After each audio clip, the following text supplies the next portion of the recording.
Na vrhu smo zvonika. Rusija, Vladimirska oblast, selo Semenovsko je crkva Gospe. Zidani zvonik ima 3 kata. S gornje platforme zvonika vidi se jako daleko. Stojimo na novo napravljenom drvenom podu. Ovdje je drveno stubište. Sići ćemo dolje.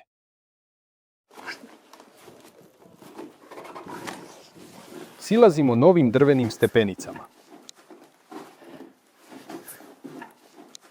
Dolazimo do sljedeće razine. Ova je razina također izrađena od drvenih dasaka. Napravljeno sasvim nedavno. Drveni pod nije u ravnini s vanjskim otvorima. Preklapanje bi trebalo biti veće. Na donjem rubu ovih zidanih niša. Ali preklapanje je napravljeno na pogrešnom mjestu. Idemo na nižu razinu.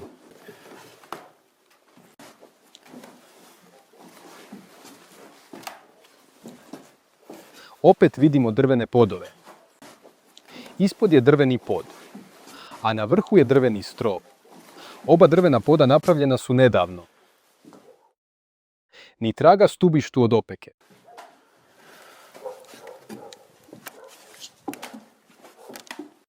Zašto je arhitekt projektirao zvonik bez stubišta? I opet vidimo samo drveni pod.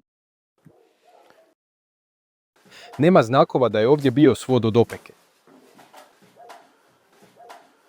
U zidu od opeke napravljene su niše. Niše su premale i plitke.